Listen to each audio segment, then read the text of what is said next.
I'm a nurse and I currently work nights. It's a total drag, but I'm hopeful I can go to days soon since some co-workers are planning retirements. Anyway, I was working one night when just after 3 AM my son's monitor alerted me to sound and movement. No big deal at all, he probably coughed loudly or sneezed or something. He's 3 now, so he generally sleeps all night. I bring it up on my phone and I see him and my wife sitting on the bed. Again, no big deal. He might have cried out or gotten scared or something. I was about to close the app when I noticed they were acting strange, almost creepy. And when I say almost creepy, I mean creepy as balls. They were sitting on the bed together, both of them just staring up at the camera with blank, emotionless stares. The night vision is black and white, so they had white, eerie-looking eyes. They didn't move at all aside from their visible breathing, they just sat there staring at the camera. I close the app and give my wife a call to make sure everything is okay. I never get to call home on lunch, so in a way this is kind of nice to get to talk to my family while at work. It rings a couple times before she answers with a very groggy hello. It was like she was dead asleep when I called and she looked wide awake when on the camera. Hey. You guys okay? Ha. Yeah. Buddy, my son's nickname, came in like 15 minutes ago. Seemed scared, so I said he could sleep with mama. I'm confused here since I saw them in his room a minute ago. Literally 60 seconds had passed since I closed the app and made the call. Wait, so you guys are in bed? Yeah, I fell back asleep right away. Everything okay? Everybody keeps waking me up. She's kind of annoyed. Hang on a second, I put her on speaker and bring up the app, hoping I don't see it. When the app loads, I get that pang of intense nervousness in my stomach that I haven't had in a long time, since I was a kid in school and realized while I was eating breakfast a paper or something was due that day and I hadn't done it. My heart leaps into my throat. My wife and son are sitting on his bed looking up at the camera, same emotionless stares. Hello. You guys are in bed, right? Yeah, we're trying to sleep. Well, I'm looking at his camera and I see you two sitting on his bed. Ha. No. We're in our bed. I know that's what you mean, but I'm looking at his bed and you two are in there. Hang on, she says. She's quiet for a second while she brings up the camera on her phone. I hear this guttural, terrified gasp. Like she had sucked all the air in the room into her lungs, filling them to capacity. I don't hear this kind of gasp from my wife often, usually only when she's truly afraid, like during a jump scare in a movie or one time when we turned her back on our son for literally a second and he was down by the mailbox inches from the road. I hear rustling of sheets and the line goes dead. Of course now I'm absolutely terrified myself, so I immediately call back. It goes to voicemail, so I call again. I call again, and again with no answer. Finally, after about 4 minutes, she calls me. I tell you that 4 minutes felt like 40 years. Hey, what's happening? I ask. She's absolutely hysterical and crying. I can't understand a word she says. Stop. Slow down for just a second, I say. She slows down enough to explain they are in the car and driving to her parents'. She looked at the camera and when she saw what was on it, she got up and grabbed our son and rushed downstairs and out the door. Didn't even close the garage. Don't worry about it, I said. I'll drive by when I get off and close it. We live in a generally safe neighborhood, so I'm not too concerned the door is up. You will not go in there, she says. Hell no, I return. Why are we on the camera? She asked. Is it a recording? I don't know, I return. I'm gonna keep watching it and see if there's anything I can tell. Do our code words with Buddy. We have code words because we're nerds. We've seen too many pod people and imposter movies, so we decided a long time ago to make code words with each other to be able to tell if one of us was an imposter. We have a couple code words, but we also have a 3-sentence story we recite together, each saying a different part alternately of each other. I hear her on the phone saying the things we taught our son. He giggles as he says them. He does every time we practice, since he thinks they're a joke and doesn't have any idea of the real meaning. We're both convinced he's our son. My wife then says our part and I'm convinced she's her. We made up these words as a complete joke to ourselves. I never once in my life ever imagined we'd actually need them. Unreal. She got to her parents safely and it was hard to hang up. I told her we'll figure it out in the morning, hopefully just a glitch. She said she didn't think it was a glitch. When she was running out she had to run by our son's room and the door was open. There's a little flashing light on the back of the camera that indicates it's connected to the internet. It gives off just enough light that when she ran by she thought she saw, out of the corner of her eye, a shadowy outline of what could have been an adult sitting on our son's bed. It sends chills down my spine to think about. Knowing they were safe and out of the house is the only thing that kept me at work that night. It was a long 4 hours but I kept checking the camera every chance I got. Sure enough, they were still sitting on the bed staring up at the camera with emotionless gazes. I studied them to see if I could see any pattern, from their breathing to their blinking. Their breathing was steady and looked normal. It was their blinking that would tell me if this was just some kind of bizarre, time-looped freak accident video or not. I intently stare at my phone and count the seconds between each blink, telling myself if this is a loop then their blinks should be even and occur at the same time each time. There was no pattern to their blinking, it was erratic and random, just as a person blinking should be. The passing hours are what finally sealed the deal that this was not a weird looped video of some kind. My son's window is visible on camera and I can see on camera that it is getting lighter outside his room. His curtains keep out just enough light to prevent the camera from exiting night vision, but lets in just enough to be able to tell the sun is rising. I try to figure out what the hell I'm going to do before I leave work. Calling the police comes to mind, but I talk myself out of it. First of all, what am I supposed to say? Someone is in my house that looks like my wife but isn't. Worse yet, what if they are entities of some kind and the police do go over and it kills them or something? I decide to tell coworker about it. He's a firm believer in the paranormal, and might have a suggestion. I show him the video and tell him the story. His initial response of "that's creepy as fuck" doesn't help much, but he says he wants to go over and check it out. He says we both should to see if not my wife will try and act like my wife. I tell him absolutely not and he says we should at least go to the house even if we don't go in. I agree on that since I wanted to close the garage. We got to my house and walked around the perimeter first. Not sure what we wanted to accomplish by that, but it felt like something we should do. The curtains were all drawn since nobody was there to open them in the morning, so we couldn't see anything. I went to close the garage and suddenly had this overwhelming urge to go inside and investigate. It was like I just had to know what was going on. So in we went. We walked through the kitchen towards the foyer where the stairs are. It's so quiet in our house right now you could hear a feather drop, forget the pin. We stop at the bottom of the stairs and wait a few seconds.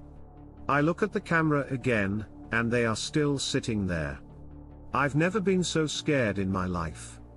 My coworker puts his foot on the first step and I suddenly say stop loudly.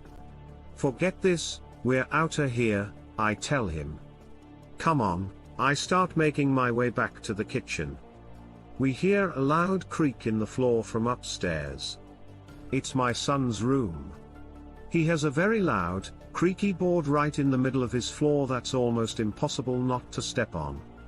My wife and are still deciding if we ever want to fix it because it will alert us if he's ever up to no good when he gets older trying to sneak out or something. Come on, come on, come on. I yell as I motion for him to move his ass. We're out of the house in about 2 seconds. Out on the street I check my phone.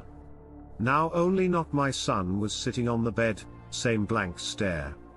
Not my wife was gone. Holy shit. My coworker says. That was stupid as fuck of us. Do not tell my wife we went inside. She would be so ungodly mad if she found out what we just did.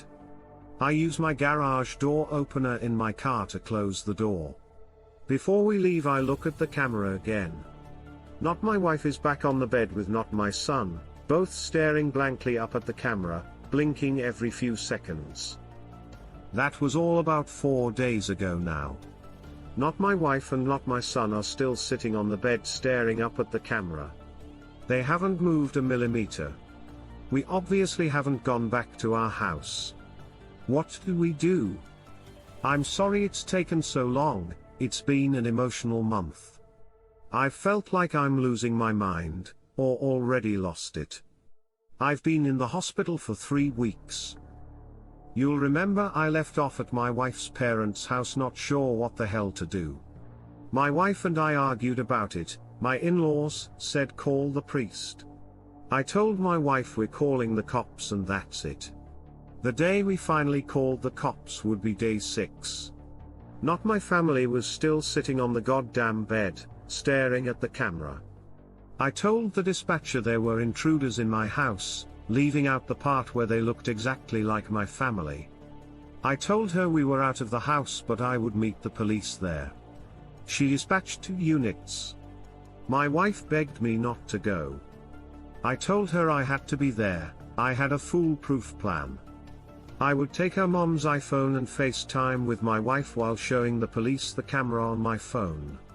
They would see this as a fucked up situation and hopefully proceed with caution. My coworker friend said he would come with me as well. My friend and I beat the cops to my house. Like most of you mentioned in the comments previously, I was packing heat. I have a concealed carry so I had my 1911.45 on me. I was not concerned this would bother the cops as I was going to inform them of my permit, and that I was currently carrying. What I wasn't going to tell them was that I had my father-in-law's AR-15 in my trunk. It's almost funny how many of you mentioned that was the way to go in my previous entry. I didn't plan on telling the cops about it because I was not planning on needing it. They would come armed and prepared. They showed up and I let them know I was armed and then enacted my plan. I initially told them the story. They looked at each other like I was crazy, and they didn't believe me. I FaceTimed my wife, so they could see she was in fact not in the house despite what our camera was showing. They still didn't seem to believe me but this did pique their interest. I hung up with my wife and told her I'd call her back as soon as we knew something. So now we're sure this isn't a recording, an officer stated repeating what I said. It's not. The day/night cycle has changed every day. Their blinking is erratic and not cyclical like it was a repeat, I said. I know it's a stupid question, but your wife isn't a twin? The other officer asked. I told him no. My friend spoke up. I have an idea. Turn the volume up, I'll go throw a pebble at the window. He went around back while I turned up the volume to the max. Okay, I'm tossing. We heard the light tick sound from outside, but the 1-second delay on the camera came in loud and clear through my phone. Not my wife moved at the sound of the pebble hitting the window, the first time I'd actually seen her move aside from the time she wasn't on screen when I initially went inside our house the first day. She turned her head towards the window just slightly, before turning back to the camera. Okay, so this is Liv, an officer said. Okay sir, I need you and your friend to stay outside here. We're going to go in and find out what's going on here. Should you ask for more units? I asked hopefully. Not at this time? We're going to assess the situation first, they don't appear to be armed but we're going to be cautious. I opened the garage for them and they made their way in towards my kitchen door. They radioed dispatch that they were headed in and to stand by. They disappeared into my house. A few seconds after they went in, the camera went out. I wanted to vomit and I felt like if I put my fingers in my mouth I'd be able to feel my heart, since it had leapt so far up into my throat. Shit, I yelled to my friend. I immediately popped the trunk and got my rifle out and ran into the garage, my friend right behind me. We got inside just in time to hear a low, guttural howl from upstairs, demonic sounding almost, along with raised voices from the police. There were several shots. Need backup, shots fire. He was cut off. Oh my god. My friend howled. He was scared shitless, but so was I. God fucking damn it, I knew it, I said, running up the stairs. My son's room is the first one you come to after getting upstairs, so his wall is also what you see as you walk up the stairs. As I reached the top I laid into the wall with my rifle. It has a 30-round magazine, but I felt like I fired 100 shots. I fired all over the place, knowing full well the ammo would go through the wall like it was paper, concentrating on where my son's bed would be, but also near the door and towards the floor as well, in case whatever these things were thought to duck. We heard shrieks of pain coming from the room, then nothing. My friend and I paused for a minute before deciding to go in because the camera was still out. We heard a whimpering coming from the room. There was a dead cop in the hallway we had to step over. It was awful and I'll never be able to unsee it. His head was several feet away from his body in the threshold to our guest room. We found the other cop in my son's room right inside the doorway. He had several large holes in his torso as if he'd been impaled. Exactly what I was afraid would happen had happened. I called the cops and whatever these things were killed them. When we entered the room we found the source of the whimpering was not my wife. She was laying on her back on the floor, holding her torso that was bullet-ridden and breathing heavy. The scene was awful. I can hardly put into words how awful it was. I know now, just like I did then, they weren't my family. It shouldn't have been hard, I should have been able to just go in and finish it, but instead I fell to my knees. Not my wife begged for her life. I don't want to die, honey, she whimpered. I wanted to have more kids, I can't die now. I looked over at not my son, who had to be dead. He'd taken 2 shots at least, to the head, or what was left of it. He had several more in his torso and 1 or 2 on his legs and arms. If you have kids, seeing their lifeless, bullet-ridden body is a special kind of hell. Again, I knew it wasn't my son, but it was. I was going to be sick. I'd killed my family. I turned back to not my wife, she was acting just like my wife. It even mimicked her anxiety about death that she has had in the past year or so. It's not her, man? I forgot my friend was even there. It's not her, shoot it. I know what you guys are thinking. How many times has this happened in the movies and you scream at your TV for the main character to just shoot the imposter because it's not their loved one? I guess movies get it right somehow. I'll never roll my eyes at the character who can't kill an imposter again. Please don't shoot me, it begged. My hands were shaking as I aimed at it. Why couldn't I do it? I knew, this wasn't my wife. Listen man, my friend began calmly. Look at it. Its blood is yellow. It's not your family? Was it yellow? It was.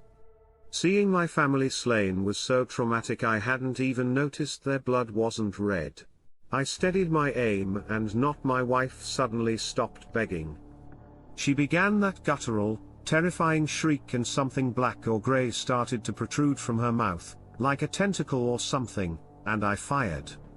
At that range her head more or less exploded. Whatever these things were, they appeared to be mortal. I was still on my knees and my friend was out in the hallway just outside the door. We heard the sounds of approaching police sirens. I'd forgotten one of the cops had gotten a shots fired call over the radio before being killed. It seemed like it had been hours, but it had only been about 5 minutes since the police had gone in. My friend went downstairs to let the police know what to expect. I stood up and slowly made my way into the hallway. I was lightheaded and felt like I was going to be sick. My bedroom is adjacent to my son's, so the doorway is about a foot to the right of my son's doorway. My door was closed, but as I exited my son's room my door opened. Not me walked out into the hallway, wearing exactly the same thing I was at that time. I was shocked in place. I couldn't move, but it did. It walked towards me and its right arm turned black and morphed into what appeared to be a tentacle. It was wiggling around like a squid or octopus appendage. When he thrust his arm at me it solidified and impaled me through my abdomen. It then stabbed me in the left leg just above the kneecap. I fell to the ground in pain. Its tentacle arm was wiggling again. "Why did you kill my family?" it asked. When it spoke its voice changed pitch several times. It was my voice, then much deeper, then normal again. It alternated several times, saying that one sentence. It moved in closer. The rifle was gone by. I still had my .45. I pulled it out and got a shot off in its right knee. It howled. As Not Me fell to his knee I fired a couple more shots, getting 2 into its abdomen, and left side of its ribs. It breathed heavily for a few seconds before I used the last of my strength to aim proper and shot Not Me in the face. Its blood was also yellow. I lay there bleeding out thinking this was it for sure. I still had some strength from adrenaline kicking in, so I took my belt off and tried to make a tourniquet for my leg. With my stomach wound it was hard to give it a good yank to tighten it. I then took my shirt off and balled it up and packed my stomach wound and applied as much pressure as I could. Being a nurse probably saved my life. I passed out, but the measures I took must have kept me alive long enough for EMS to arrive. I heard raised voices and the sound of pounding coming up the stairs before I went out. It was probably a cop, but I felt pressure from somebody trying to keep my wound packed before I went out. I was in and out of consciousness as EMS arrived along with probably every cop in the city. I was wheeled downstairs and put in an ambulance, but while I was being loaded onto the gurney upstairs I heard cops freaking out, and rightfully so. They'd lost 2 brothers and there were 3 other bodies. Did he kill his brother? Are they twins? Probably referring to Not Me's dead body. Or his whole family. Put him on armed guard while at the hospital. He'll probably be getting charged. As I was getting placed into the ambulance I saw my friend talking to a group of about 10 cops, all listening very intently to what he was saying. I went out again in the ambulance. I woke up in the ER, my wounds had been treated. The tentacle hadn't been more than a few inches wide, so it was just slightly larger than a large knife. They'd sewn me up and I found that I was currently receiving a blood transfusion due to blood loss at my home. My wife had authorized them to do whatever they had needed while I was unconscious. She was also extremely pissed that I went in the house. We're okay now, but that's a story for another day. I was in the hospital for 3 weeks as I ended up getting an infection and almost went septic. I needed quite a few antibiotics.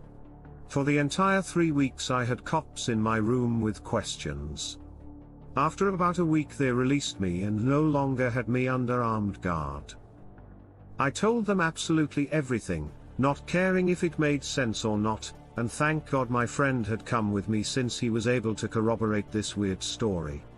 Midway through my hospital stay men with suits came to pay me a visit.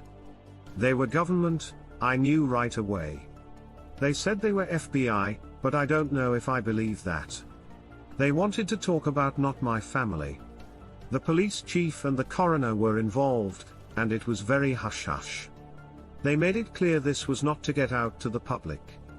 This is where I have to apologize, probably for an anticlimactic ending to this ordeal. I don't know what not me and my family were. Neither do they. The only thing we know is that they were sentient creatures that looked like us and had yellow blood. I begged the coroner to tell me about their autopsies, but he said he wasn't allowed to say. He must have felt bad for me, since I received a bouquet of flowers a couple days later. The card inside the envelope read, "We don't know what they are. They have the same organs we do, but in different parts of their body aside from their brain, but what's red and pink inside us is green and yellow inside them. They're humanoid creatures, but whatever they aren't human. The government thinks they may be extraterrestrial. Destroy this letter ASAP." We had our house professionally cleaned. It was almost surely a government team, since they contacted us on behalf of the police. We could not find any Google reviews or website for the company online. My wife and I are not going to go back to our house. We would love to burn it down, but there's no way to do that and avoid suspicion of arson at this point. We'll end up taking a huge loss on the property, since everyone in our neighborhood knows there was an incident involving multiple deaths in the house, but don't know what actually happened. It'll be hard to sell, but eventually it will. We're going to move on from here. I told everyone at work it was a home invasion and they bought it. I'll go back to work in a couple weeks and we'll start looking for a new house. Again, I'm sorry. I know everyone wanted a concrete ending, and to know exactly what the fuck those things were. But we just don't know. Aliens sounds good to me. I've been thinking, if they were supernatural or actual demons, gunfire wouldn't have been able to kill them. It's just hard to say. If they were aliens, why did they just sit there and creep in our house for a week? They didn't even try to take over our lives. It's hard to wrap my head around. If it is aliens, keep your eyes peeled out there. There could be more of them.